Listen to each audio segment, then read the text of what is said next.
Good afternoon, ladies and gentlemen. Thank you for being here.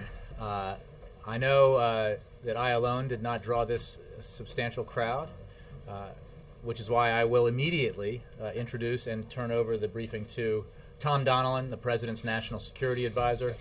As you know, the United States is hosting the G8 and NATO summits this year, the G8 at Camp David, NATO in Chicago, and Tom is here to give you a preview of those summits. As we've done in the past with visitors to the briefing, if he'll make some comments to open, he'll take your questions on related subjects, and then Tom will depart and I'll remain to take questions on other matters. With that, I give you Tom Donilon. Thank you, Jay. Appreciate the opportunity to come by. I wanted to take a few minutes today, and I'll just give a couple of comments at the top, and then take a few minutes to give you our perspective on the upcoming summits, the G8 summit at Camp David and the NATO summit in Chicago. And then I'd be glad to take questions, as I said. It's good to see you all this afternoon. Thanks for coming out. The first thing I wanted to say is that I've been reflecting on where we've come the last 3.5 years. And the initial summits that the President attended in 2009 saw the global economy in free fall. The momentum in Afghanistan had shifted to the Taliban. Al-Qaeda was entrenched in a safe haven, and America's alliances had frayed. Today, I think it's fair to say, and we can discuss this in any detail that you want, that we've made significant progress on each of these issues. The U.S. economy is growing.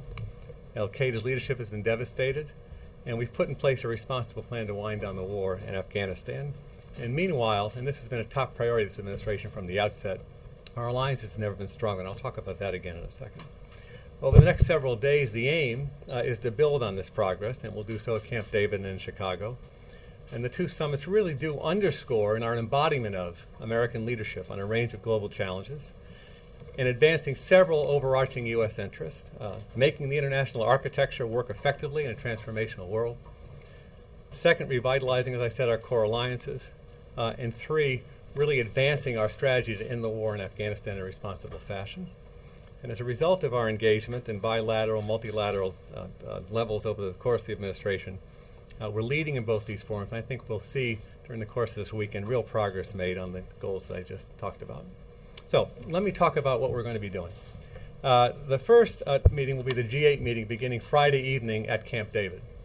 As a lot of you know, I like to think historically about these things, and did a little research on Camp David. It's always risky to do this with the presidential historian Mark Knoller in the room, but I'll do this anyway, right? At the risk of being corrected immediately.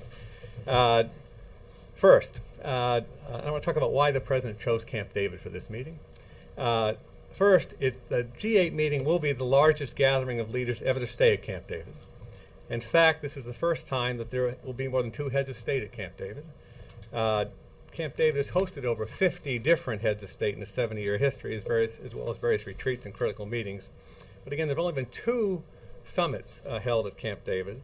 The Camp David Accords in 1978, where President Carter hosted Prime Minister Begin and Egyptian President Anwar Sadat, and the Middle East Peace Summit in 2000 between Israeli Prime Minister Ehud Barak, Palestinian leader Yasser Arafat, hosted by President Clinton. The summit is intended to be small and intimate, and the president made a conscious decision to host the G8 meeting at Camp David for this reason. Each head of state or government will have his or her own cabin, and they'll have the opportunity, obviously, to meet informally in the margins of the meetings and to take full advantage of the grounds at Camp David. The leader meetings themselves will occur around the dining room table of the Laurel Cabin. And again, I think this is consistent with the history and purpose of the G8 meetings. It really isn't a back-to-basics approach, if you will. As you know, the meetings have their origins in the 1970s, with the United States hosted informal meetings with financial officials from the major developed economies. In 1975, President Barely just started d'Estaing invited heads of state and government from these countries to Rambouillet, France, for a summit to discuss the oil crisis and economic recovery. Since then, they've become rather large gatherings with infrastructure and all kinds of support staff and long communiques. And the president wanted to pull away from that and really get back to basics, really get back to the intent, which is to have the leaders of the developed economies in the world being able to talk about face-to-face in an intimate session the issues facing us. So that's what undergirds the president's decision to have this at Camp David. And I wanted to give you a little flavor of what it will be like up there. Let me then talk about the meeting itself and the objectives for the G8 meeting. Obviously, and I'll go through it. Maybe the best way to do this would be just to go through the agenda and how it will unfold during the course of the meetings. On Friday evening, there'll be a leaders' dinner at Camp David. Prior to that, by the way, I should mention that President Hollande will have his first meeting with President Obama here at the White House Friday morning. I think it's around 11 o'clock Friday morning. The president looks forward to meeting with President Hollande and his team. That meeting with the president will be followed by a lunch over at Blair House that Secretary Clinton is hosting for President Hollande and his delegation. Again, to begin our relationship with him and continue our work with an important ally, France. I can talk about that meeting again in some detail if you'd like to do that. As I said, the schedule begins on Friday evening with a working dinner for the leaders only. The topic for this dinner will be regional and political issues. I expect that the following issues to come up, and again, leaders will raise other issues during the course of it. There'll clearly be a discussion about Iran. And we expect to be advancing the international consensus around the P5+1 approach to addressing the Iran nuclear issue. And the theme, I think, will be international unity, which has been a hallmark of this project, as well as the previewing our expectations for the May 23rd second round of meetings with the Iranians, meeting between the Iranians and the P5+1 in Baghdad, Iraq. And that'll be a point of discussion on Friday evening. This has been a top priority for this administration. As you all know, we've had a multivariable, intensive approach from the first days that we came into office. This approach began with offers for engagement. Those offers for engagement were not met with a response from the Iranians. We proceeded then to, a multiple variant pressure campaign, frankly, that included a lot of elements, including sanctions. The unprecedented international sanctions campaign that we put in place, I think, has resulted in the Iranians coming to the table. Each member of the G8 is a core member of this sanctions effort. Each member has been absolutely essential to really putting in place what has been an extraordinarily effective, and I think most people would say a surprisingly effective, sanctions effort. They'll also be pressing the Iranians to take advantage of the diplomatic efforts that we're putting forward. And really the pressure will be on the Iranians to demonstrate continued good faith coming out of Istanbul, but also the willingness to engage in concrete ways with the P5+1 on addressing the Iranian nuclear program.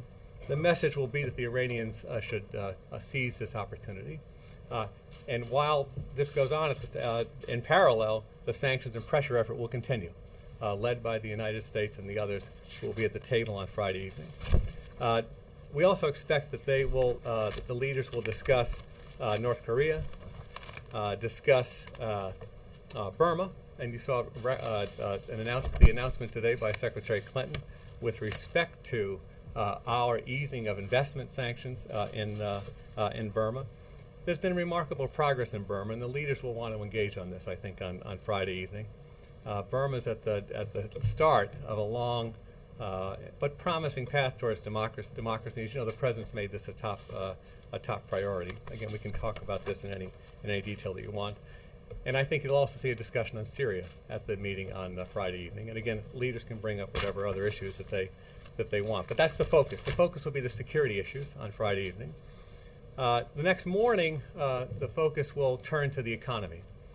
And of course, the global economy, especially the economic situation in the Eurozone, are going to be at the top of the agenda. This is the first opportunity for the leaders of the major developed economies to meet face to face since President Hollande's election in France and the political events in Greece. This, of course, also will be the first G8 meeting for Prime Minister Monti of Italy and Prime Minister Noda of Japan. And obviously this comes at a very delicate time with respect to the European economy, the Eurozone economy. Let me just say a couple of things about this. One, the United States welcomes the evolving discussion and debate in Europe about the imperative for jobs and growth. Two, the United States has an extraordinarily significant stake in the outcome of the economic discussions in Europe and the steps that are taken in Europe. This is the European Union as a whole, of course, is the largest trading partner of the United States. And three, the President looks forward to leading a discussion among the leaders about the imperative of having a comprehensive approach to manage the crisis and get on a sustainable path towards recovery in Europe. And this obviously will be a key part of the discussions up at Camp David. The other areas, and I won't go into as much detail on these others, I'll just list them for you and you can obviously ask questions about them. After the discussion during the course of the morning on the global economy, focusing again on Europe, there'll be separate sequential sessions, if you will, devoted to the following topics: energy and climate, food security, and as you know, the President will tomorrow deliver a very important speech on a critical initiative that he's had in place here that will make a real difference in the lives of people in Africa. We'll have there'll be at Camp David a working lunch on food security attended by 4 African heads of state from Benin, Tanzania, Ghana, and Ethiopia. So energy and climate, food security, the Afghan economic transition will have its own session. This is obviously important as we've put together the non-security aspects of the follow-up in Afghanistan post-2014. That is, how is Afghanistan going to come out of its war economy into a stable economic situation, and what are the needs that it's going to have from the international community? This leads up to a donors conference in Tokyo in July. And the last scheduled session at Camp David would be on Middle East and the North Africa transition, following up on the Deauville initiative and discussions at the last G8 meeting. That's essentially the outlines of the G8 meeting. NATO, the NATO summit. The President will leave Saturday evening and go to Chicago to host 62 nations and several international organizations for the NATO summit. This is only the 3rd time since NATO's founding in 1949 that the United States will host a NATO summit. And it's only the first time it's been hosted in a city other than Washington.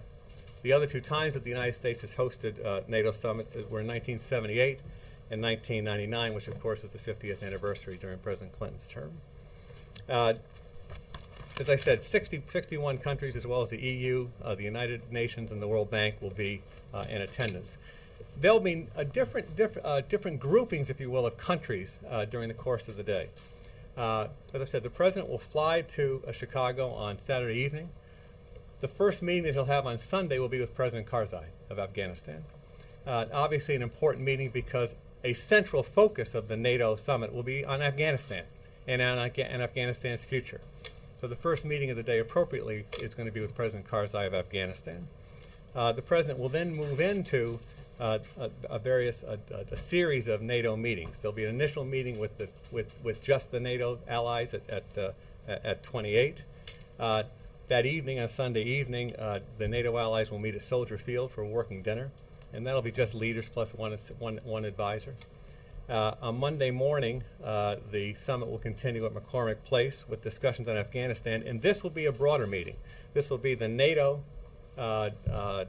countries plus the 22 non-NATO Afghan troop or non-NATO troop contributing countries in Afghanistan.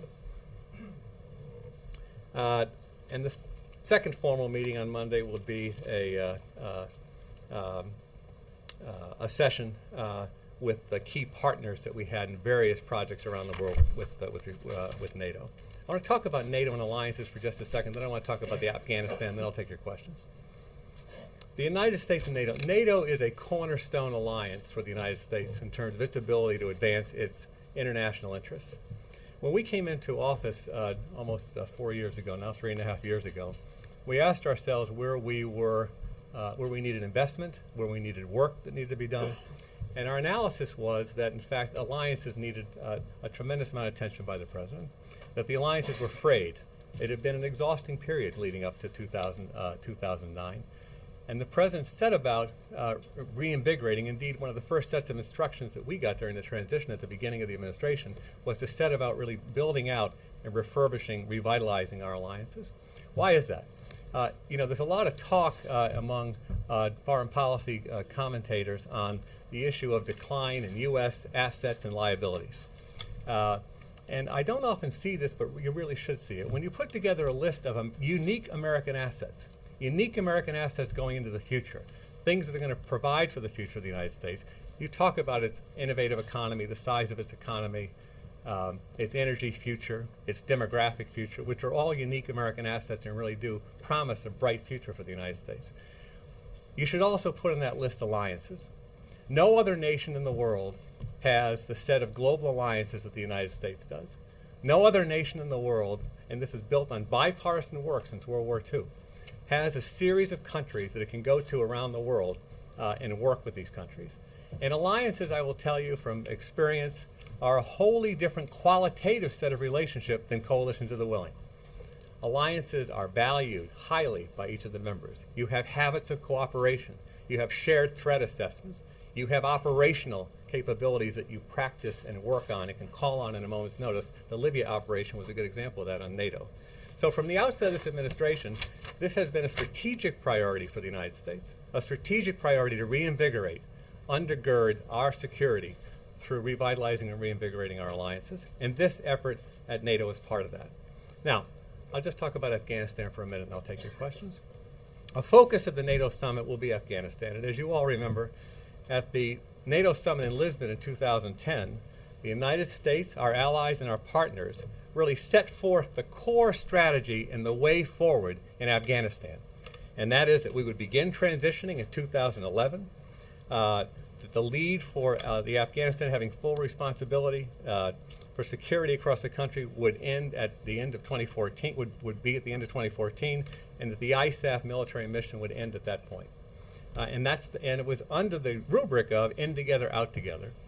And again, I think that the Lisbon summit was a really essential moment in our effort here. Afghanistan, of course, had been quite a hot issue between the United States and Europe and partners around the world. There had been a lot of disputes. There had been questions about whether or not the group of countries in Afghanistan could see this project through. And I think with the President's leadership and the hard work of our allies and partners, we put in place a multi-year effort to responsibly address the goals that we had, defeating al-Qaeda and ensuring that Afghanistan would not be in the future a safe haven for al-Qaeda or associated groups that would strike the United States. And to do so together, to have the time to do it responsibly, and we're on a path to do that. What this summit is about is the next step on that the next steps, if you will, on that transition project, that transition till the end of 2014 and then beyond. And there are really three elements that I'll mention, and then I'll take your questions.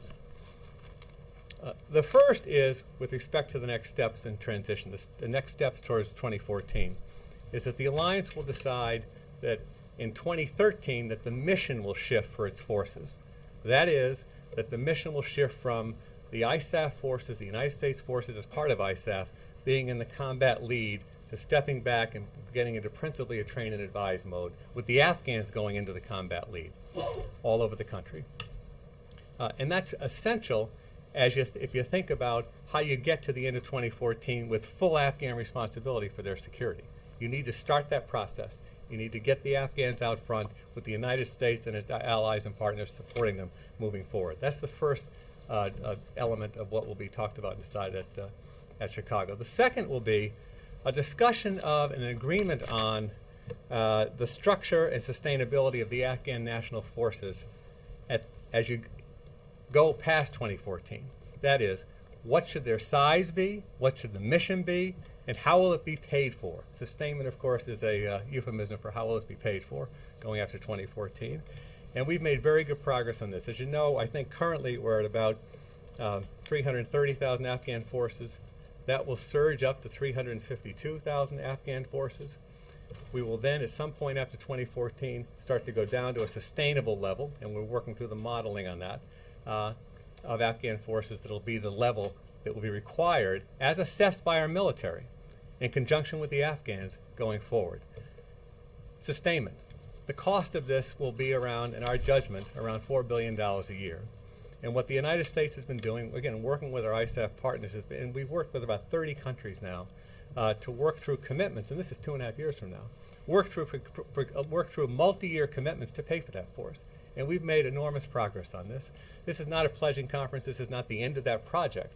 But I can tell you at this point that again, we've had over 30 countries make commitments. Some of them have announced them, and you've seen leadership announcements coming from the United Kingdom with $110 million a year, Australia to $100 million a year, Germany to $195 million a year. These are leading countries. There are many others. Some of them will make announcements during the course of the summit again, but this won't be the end of the work. But we have made really substantial progress towards burden sharing, towards continuing support for Afghan security, but with the United States not having to bear the whole load. The third thing that will be discussed at Chicago will be the nature of the presence in Afghanistan after 2014. After the ISAF combat mission ends, what are the plans for NATO?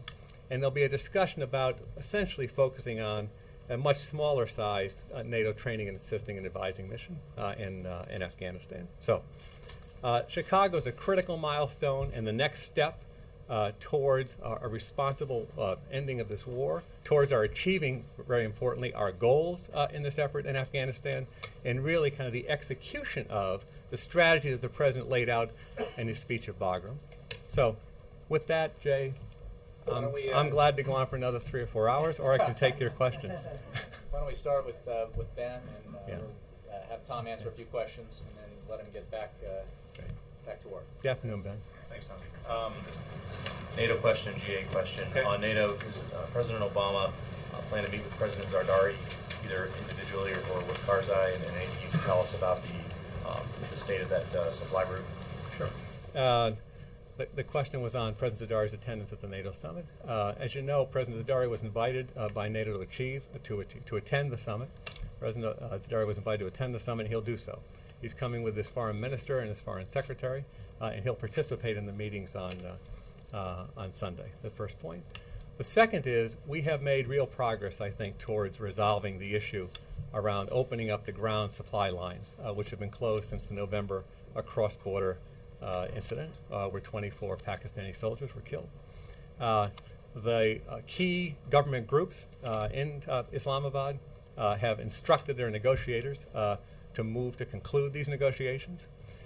We have our negotiators out there as well, and we're making progress towards that. Whether that will be done in the next few days or not, I can't judge at this point. But there's been a decision on both sides to reach a conclusion of this going forward, and that's important, obviously, for us. At this point, as I said, there are 61 countries going to be present there, and the President is not going to have bilaterals with all of them. There's not a plan at this point to have a separate bilateral meeting with President Zardari, but he will see him, obviously. The President will see him during the course of the sessions that we have in Chicago. The GA question you mentioned in Syria will be one of the topics on Friday night.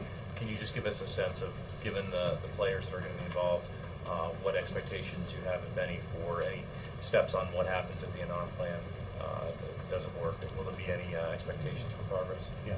I think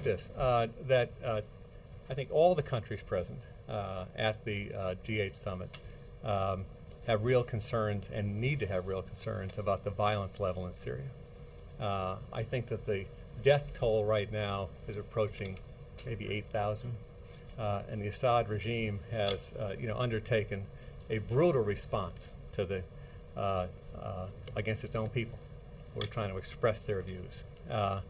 I think that there'll be a general disapproval of that, obviously, number one. Number two is that each of the members who will be present at the G8 meeting all support the Annan plan. Kofi Annan, the former Secretary General of the United Nations, who's the lead UN person at trying to advance a ceasefire and then political transition effort in Syria. Number three, I think that there'll be a focus at the G8 discussion on the need, yes, to bring down the violence, yes, to see the monitors, who there's about 240, I think, in Syria at this point, see the monitors have access and to try to bring down the violence through their efforts, but also to begin a political discussion about a transition in Syria. I think that'll be the basic outlines of the discussion. Yeah. Helene and then Jeff. Okay. Hi, Helene. Hi. Two questions. Yes. One, you mentioned that NATO will be very much about turning the country, Afghanistan, over to Afghan lead. Yes. Can you give me a broad definition of what sort of Afghanistan you hope to leave behind in 2014? Yeah. And then separately on Iran, Nicolas Sarkozy has long been considered to be one of the toughest voices for the Western sanctions policy on Iran. Are you concerned at all that with the change in government in France that you may lose sort of the strong support you've been having from France on Iran sanctions regime? Okay, I'd be glad to take those questions, but I need to write down the second one. I'll forget what it is. I can repeat it. Yeah. With respect to Afghanistan, Helene, the goal is to have an Afghanistan again that has a degree of stability such that that forces like Al-Qaeda and associated groups cannot have safe haven unimpeded, which could threaten the region and threaten U.S. and other interests in the world, number one. Number two, an Afghanistan that has a set of security assets that allow it to provide for that modicum of stability and to be able to protect itself against groups like that. And an Afghan national force of sufficient size and sustainability that these goals can be achieved. And that'll be a real focus of the discussion in Chicago.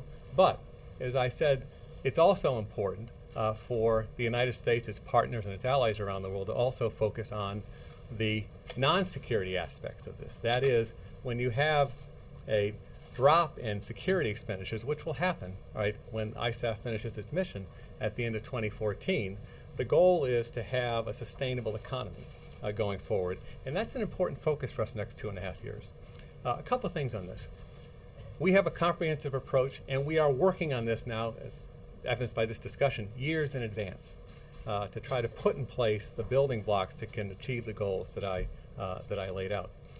By the way, we also want to have, a solid political transition in Afghanistan. There'll be elections for president in the middle of 2014. And it's important, obviously, that the Afghans put in place a sustainable political process as well going forward. We also, region-wide, right, also want to get to a place where we achieve our core goal. And our core goal is the strategic defeat of Al-Qaeda. The defeat of Al-Qaeda is such that it no longer presents a threat to the United States, our allies, or our other interests.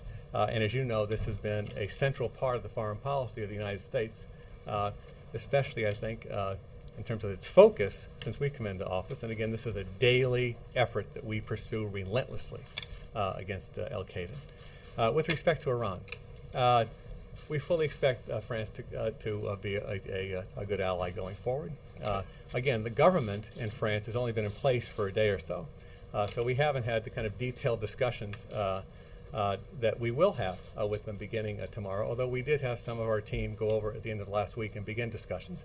I expect that we'll have good support from France on the Iran issue. I expect that we'll have good support from France on the P5+1 issues going forward, as well as on a range of other issues. Now, we'll have to work through other issues. The stances that President Hollande took during the course of his campaign, obviously he intends to keep as president. But I, at this point, frankly, see a good relationship building between us already. Jeff. Tom, two Hi. questions. Hi. Two questions on the G8. Yeah.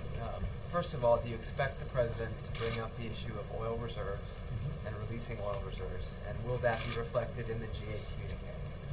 And my second question is about the EU leaders.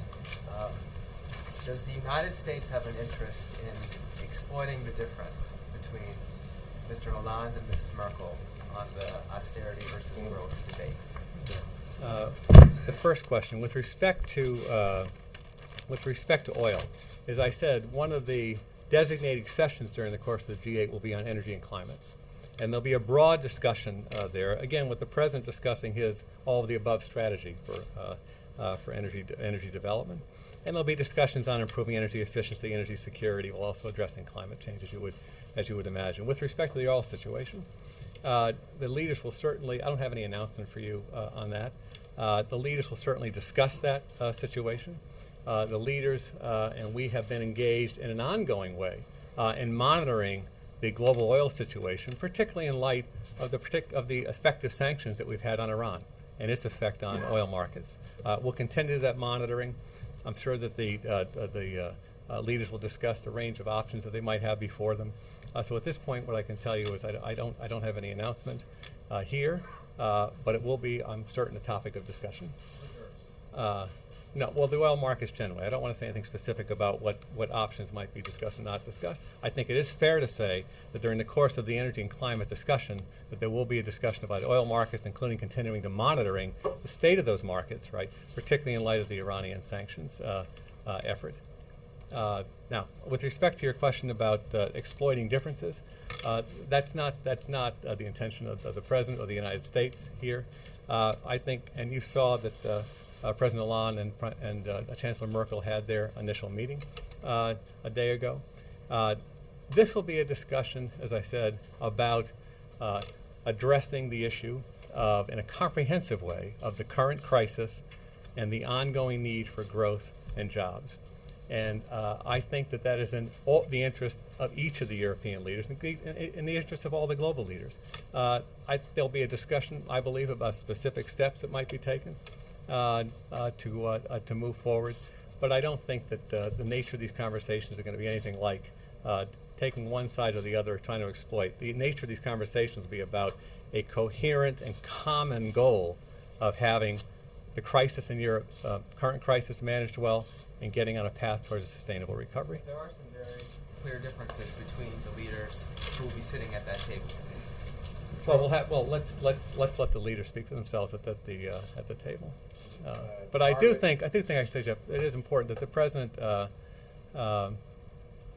will lead a discussion here, and as the host, I think the participants expect him to lead a discussion about how best to address these issues. Now, this is not the first discussion that President Obama has had with European leaders about economic issues, and they have been constructive, and I expect these will as well. Margaret. Thanks. Okay. I'll try not to be too repetitive. Hi, How are you? I'm great, thank you. I want to revisit both of Jeff's questions though slightly. On the SPR, without previewing anything specific, can you tell us whether the U.S. has benchmarks for any coordinated release of strategic petroleum stocks? Will you sort of start with something there? And then I'll tell you my second. Yeah, I don't think it's useful for me to comment any further on a potential SPR release because I don't have any announcement to make on that. Yeah. And on the question of Hollande versus Merkel, I'm wondering, do you see him at this point as more in line with the President's instincts on how Europe should approach this? Do you see that he could be your new go-to person or serve kind of an even role with Merkel as your go-to person in Europe? Or, I mean, I'm not trying to make that a divisive question. Let me say two things in response. And the first really, I think, is important to say. The United States has had a very good relationship with President Sarkozy. And indeed, President Sarkozy was a very strong supporter of the U.S.-France relationship. And it was incredibly productive and constructive relationship, number one. Number two, we will work to build the same kind of relationship with President Hollande. The first meeting between President Hollande and President Obama will be tomorrow morning at 11 o'clock. So it'd be premature for me to kind of speculate on the positions that he'll be putting forward. But based on what we understand the discussions were between President Hollande and Chancellor Merkel, and based on what I can tell you about the President's approach to these issues, I think you can look forward to an open discussion and a discussion where it's important for them to agree on the common goal, which has to be to preserve the foundations of the Eurozone, to address the current crisis facing Europe, particularly as a result of the political events in Greece. And in third, and you now see this discussed, I think, more broadly in Europe, which is why I said at the outset that we welcomed the evolution of the discussion in Europe towards growth and jobs. But you see that now being discussed much more broadly in Europe, and I think that'll be on the table for discussion during the course of the weekend. Jake. Okay. First Hi, of all, Jake. Thanks for How are you? doing this. I appreciate it. Two questions. One, given, according to Mr. Brennan, President Obama's desire for there to be more transparency when it comes to the drone program, I was wondering if you could tell us what your concerns are given the lawsuits in Pakistan about the drone program, specifically the members of the tribal jirga that were killed in 2011, if you're afraid that that is going to have an effect not only on the drone program but on diplomatic relations with Pakistan. And my second question having to do with, and if you need a reminder of the second question, I'll be here too. Just Go like ahead. Elaine. The second question dealing with the handover to Afghan security forces. How concerned is the administration at this point when it comes to the green on blue incidents, which seem to keep happening? Are you still convinced? Is the administration still convinced, as it was weeks ago, that there's no correlation between these incidents? And the fact that they keep happening, I don't know the percentage right now, but I think it might be roughly a third of U.S. casualties this year are from green on blue incidents.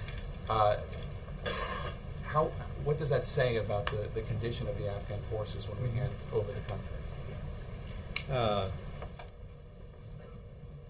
On the first question, I really can't comment on either a lawsuit or specific efforts. I can speak generally though about it. We have undertaken, as I said earlier, from the outset of this administration, a determined effort and a targeted effort, which was really critical against Al Qaeda and associated forces who intend to do harm to the United States. And that effort has been successful. And that effort has a lot of elements to it. That effort is carefully overseen by the White House, by the President, and by the senior members of his administration, and carried out consistent with, as John's speech laid out at the Wilson Center, really consistent with international law, domestic law, ethics, rules of war. And those are the instructions we have from the President, and that's what we do every day with respect to these programs. So I really can't go any further than that, Jake. With respect to transition in the so-called green on blue issues, I guess I'd say the following things about that. Number one is we have built with the Afghans and our partners a very large Afghan national army. Afghan national force. It's now, as I said, I think, and we can, Caitlin and others can check the numbers. I think it's over 330,000 force at this point, heading to 352,000. That's the first point. The second is that the number of instances, right, that you raise are quite small.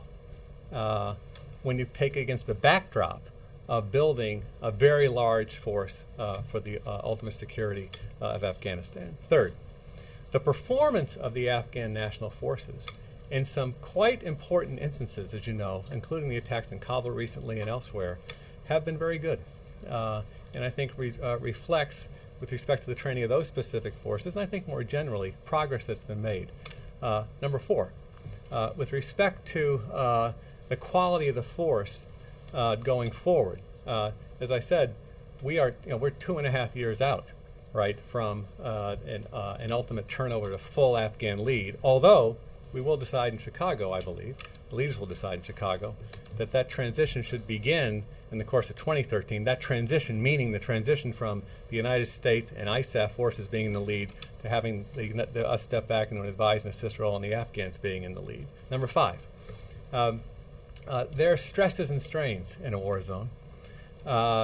And there are lots of reasons for these instances. We have to address them seriously, come up with systems for addressing what can be really kind of very complex situations, and we're doing that. General John Allen is very focused on this. And again, putting in place the kinds of systems, the kinds of screening that you want to have in place to ensure that you minimize these kinds of instances. But the overall point I would make is that when taken against the backdrop of the scale of the force that's being built by the United States and ISAF, this is not a large number of instances. That said, it has to be taken very seriously because, as you're saying, Jake, you have to ask yourself, right, why? You have to ask yourself, if this is a trend, why is that trend ongoing. You have to ask yourself, then, what can we do about that, right, in order to ensure that we do our very best to protect our forces, our men and women who are serving in Afghanistan, and our allies and partners. Can I just do a quick follow on drones, just because you didn't really answer the question, so offer a substitute question, which is, given the transparency that the President Obama has called for, do we pay innocent civilians when they're killed by? I know that we do so, for instance, if there's an accident in Afghanistan. If there's a civilian casualty incident in Afghanistan, we obviously will investigate it and put forward compensation, obviously, for the loss of loved ones. But what if it's not in Afghanistan? Or what if it's in a different country in which we're operating different techniques of military operation, and innocent civilians are killed? Does the United States do anything to compensate the families? Well, I mean, there are a lot of possibilities in that question, including instances like occurred in the cross-border incident in the end of November in Pakistan, where it would be, I think, appropriate to talk about compensation issues. I don't know if compensation was ultimately paid in that case. That was the Pakistani soldiers who were killed. With respect to other examples, Jake, I'm just not going to go there. Let's do two more. Jessica and Steve. Okay. Hi, Jessica. Hi. So in response to a question Helene asked, you said that you're confident that President Hollande will keep his campaign commitments. Does this mean that or how confident are you that the President will be able to persuade him to give up his campaign pledge to withdraw troops from Afghanistan by year's end? I'll say a couple of things about that, and I said that directly. Helene's question was about Iran, right? And I think that we look forward to having France as a strong ally in Iran, but we look forward to having France as a strong ally generally. Now, to go to your question with respect to Afghanistan, what President Hollande said during the course of his campaign was that he would withdraw all combat troops from Afghanistan by the end of 2012. He'll have to make his national decision with respect to that. What we would look to a country to do as they make national decisions, and indeed we made national decisions with respect to our withdrawal pace as well. We decided that we would draw down our surge troops, the full 33,000 of the surge, by the end of September of this year, and that's what we're doing. But we would look to an ally to make those decisions in the context of the overall Lisbon framework. And that framework allows for different kinds of contributions to be made by countries. Contributions can include combat troops, right? I would point out that the province where the French are most prominent right now is a province that's scheduled to transition during the course of this year, Capisa. But we would look to allies to make their national decisions in the context of the overall alliance approach, which has us in as ISAF until the end of 2014. You can make all kinds of contributions. You can make combat troop contributions.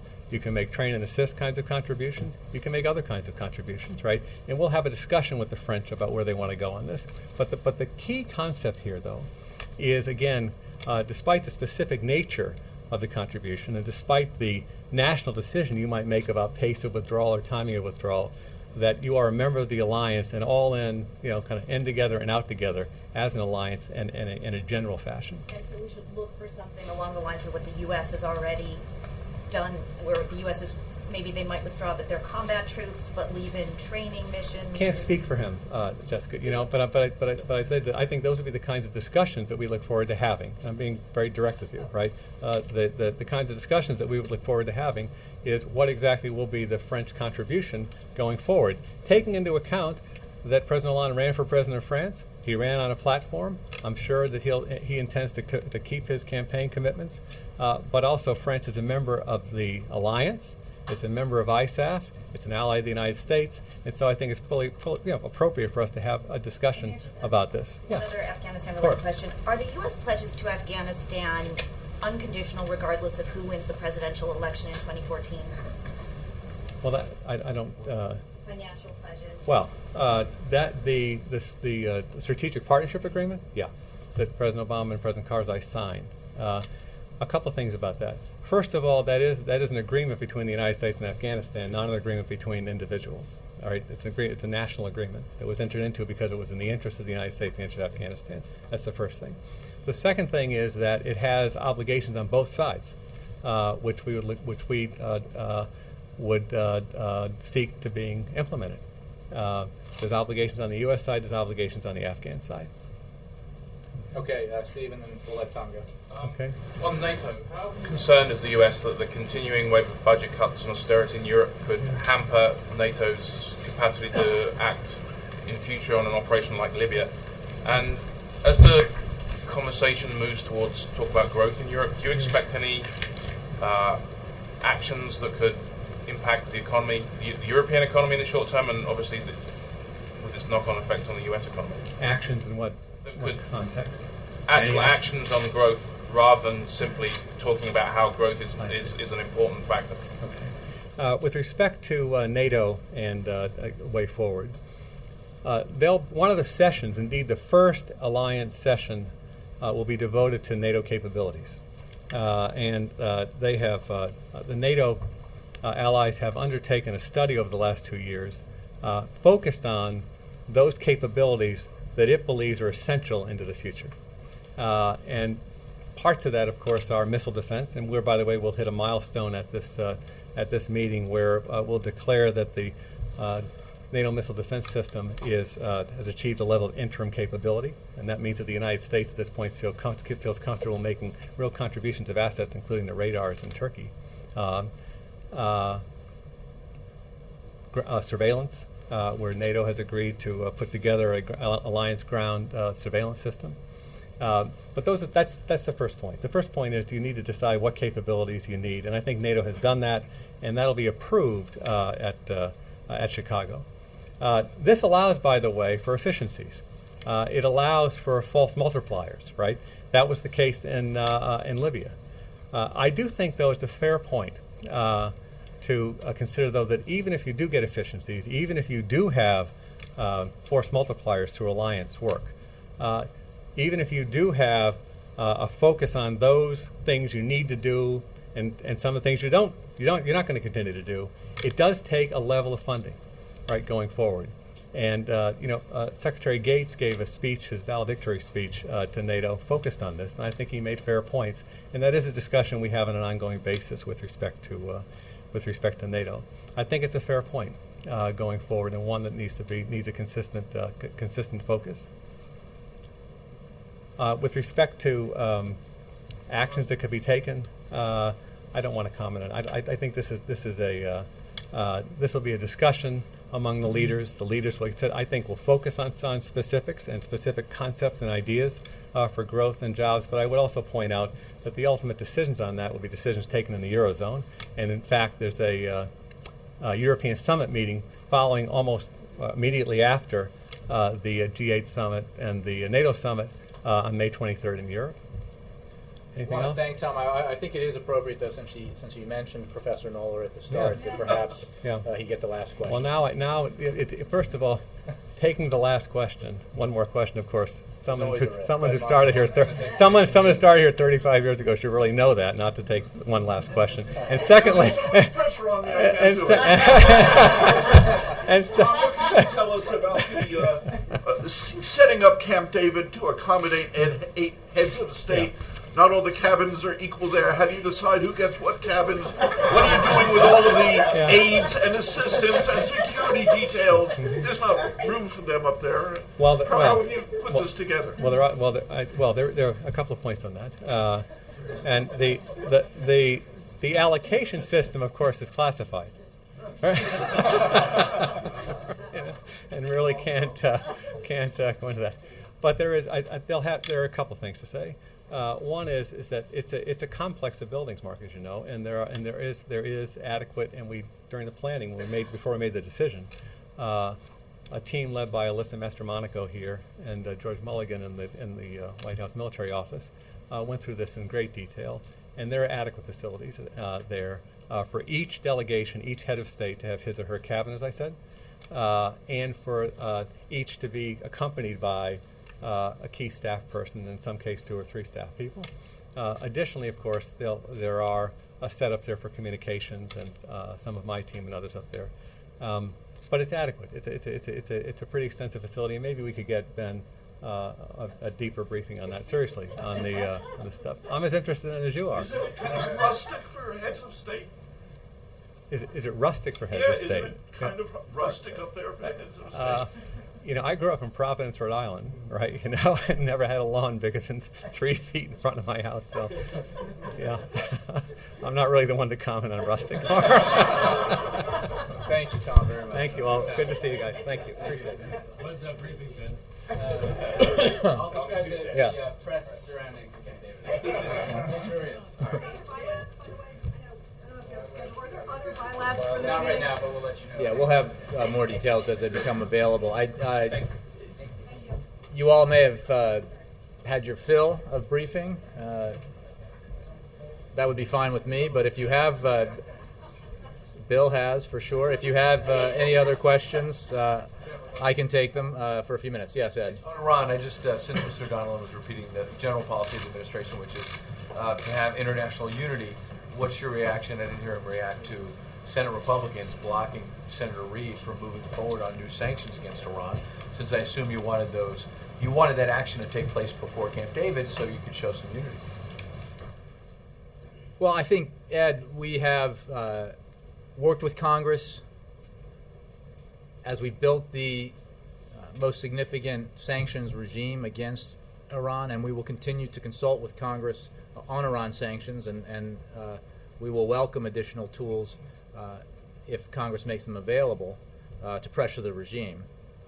You know, I think broadly speaking, it can be said that we share Congress's view on a range of Iran-related matters, and that was reflected in the President's announcement of an executive order targeting entities that use technology to help the Iranian and Syrian regimes commit grave human rights abuses. So I don't have a specific reaction to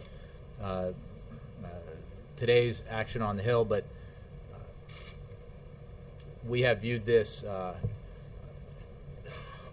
in a way that I think demonstrates that we share concern about Iran with Congress, and we have worked with Congress to together build the kind of sanctions regime that has, as you know, put unprecedented pressure on the regime, isolated that regime to a degree that it has never been isolated before, and we believe successfully led to a point where now we are in P5+1 negotiations that hopefully will move forward. Quick one on the Euro debt crisis. Obviously, Tom was asked about possible tensions between Germany and France. The British Prime Minister put out a 3-point plan today. There's elements of that Angela Merkel does not support. My question is, given those divisions, how does the President approach this? What is his goal to try to bring the parties together? Does he? I mean, there's all these different plans floating around. We've heard for months they're going to turn the corner. What do you hope to get out of this, especially since the U.S. has its own debt problems? Mm-hmm. And how could that complicate the President's hand when he's got this fight going on with Boehner? Well, I'd say a couple of things. First of all, I'd point you to some of the comments that Tom Donilon just made here, the National Security Advisor. He spoke clearly about the fact that we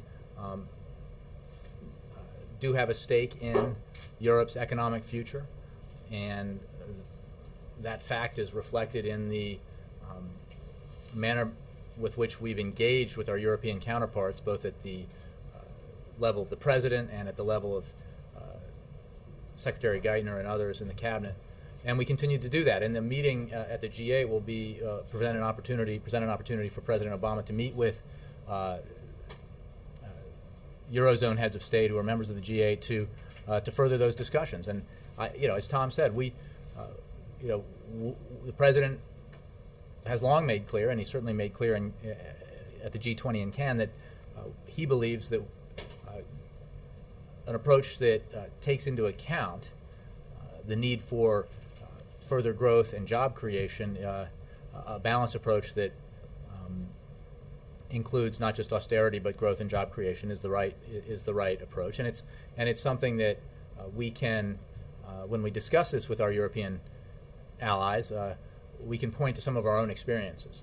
I think that, as you know, the last several years of positive GDP growth here in the United States, the last 26 months of positive private sector job creation point to the efficacy of taking measures that help stimulate growth and create jobs. And the President's commitment as demonstrated by the laws he's signed that have already resulted in locking in $2 trillion of spending cuts, and his commitment to do more through his budget proposal, demonstrates that you need to have that balanced approach, that facilitating growth and job creation in the near term can be joined with efforts to deal with medium and long-term fiscal issues in a way that I think serves the overall interest very well. And that's the approach the president has taken. That's I think the view that he'll take into his meetings this weekend. Kristen? Jay, President Putin doesn't plan to attend the G8 or NATO summits this weekend. Does President Obama see this as a step backwards in the so-called reset with Russia? No, we addressed this at the time when President Putin made clear that because he was in the process of building out his government, that he was not going to be able to attend. He'll send Prime Minister Medvedev, as I understand it, and President Obama will meet with President Putin very soon at the G20 in Mexico. So they've had conversations by phone, and our approach to our relationship with Russia is today as it has been, which is we have engaged with Russia. We have worked with the Russian government on shared interests and goals in a cooperative fashion that have produced, I think, beneficial results for both countries. And we've been clear about issues that we disagree on. But the overall mindset has been, I think, both here in Washington and in Moscow, that we should not let the fact that we disagree on some issues prevent us from making progress on others, because we can continue to work on those areas of disagreement, for example, with regards to European missile defense, and try to resolve our disagreements, and even as we do, continue to make progress in other areas. So the President looks forward to meeting with President Putin in about a month. Jake. And then Jake and then Andre. Jay, you joined the Obama team long after President Obama had cut off his ties with Reverend Wright, but his name has reemerged in the news lately. First of all, there was this proposal for a super PAC that the New York Times broke to run an ad campaign that talked a lot about the influence of Reverend Wright on President Obama. And then also Reverend Wright himself gave some interviews to a conservative author in which he talked about his conversation with then Senator Obama and made some other allegations. I was wondering what you thought about, first of all, the idea that this would be reemerging now, and second of all, if the administration had any response to the things Reverend Wright has been saying in these interviews. Well, let me, on the first issue, I certainly did see the article, and I would point you to, I think, a statement that the campaign put out about this issue. I mean, I'll echo that and say that to launch a multi-million-dollar divisive attack campaign is not what the American people want, and I think there are moments when you have to stand up and say that that's not the right way to go.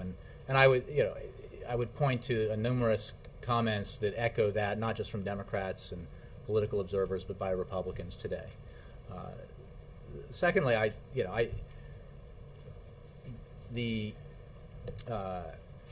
the book that is the foundation for the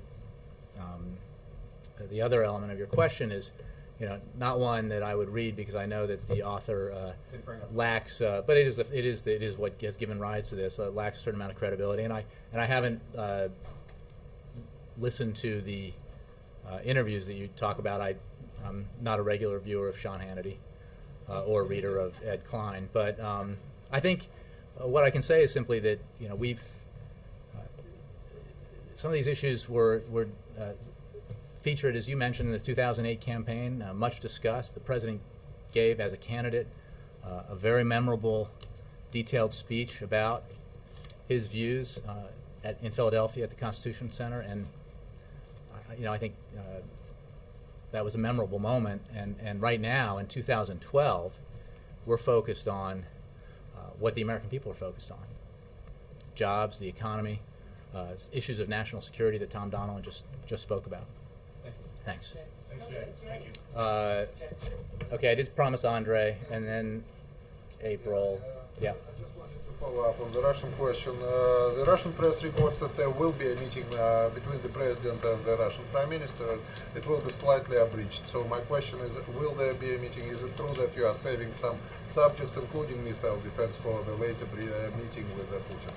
Well, as I think Ben Rhodes said as he was on his way out, we don't have any announcements to make about other bilateral meetings that may or may not take place at this time, but we may have more information for you between now and the beginning of the G8 and the NATO summit. And I don't have a schedule for the agenda in Mexico. We're focused on the upcoming meetings. April? I want to piggyback off of what Jake had asked you. Since this president came into the Oval Office, he has worked hard to deal with issues of policy as well as his administration versus looking at issues of race. The issue of race is rearing its head again with some of the words, metrosexual, Black Abe Lincoln. How does this White House thwart those type of attacks as you have tried not to bring race into the issue? I think I would just repeat what I said to Jake. The campaign put out a statement with regards to that specific story and that would-be campaign. But this is presidential portion. You guys have tried to walk away from that, dealing with policy. Now it's coming back. I think some of these issues were very clearly discussed and addressed back in 2008, and the president gave a I think became a highly regarded speech in Philadelphia during that campaign that talked about some of these issues. His focus is not on that issue or those issues. His focus is on the work he needs to do to help this economy grow. And, I'm not just saying that because that's the preferred answer. I'm saying it because I know it for a fact. I know that that's the issue, that the economy and jobs is the issue that he spends the vast majority of his time on, and that's what he's going to be talking about going forward. Our views on this ad campaign, are reflected in the statement by the campaign, which I echoed. These kinds of divisive, unfortunate approaches are not, are not what I think the American people want to see. And I think in a manner that's at least in this early stage, in the aftermath of that article, somewhat reassuring. I think you've seen a broad array of people criticize or condemn that approach. I don't really have anything to add on to that because that's not what we're spending our time worrying about here at the White House. You guys, we've been doing this for more than an hour. I'm going to leave it at that. Thanks a lot. Take care.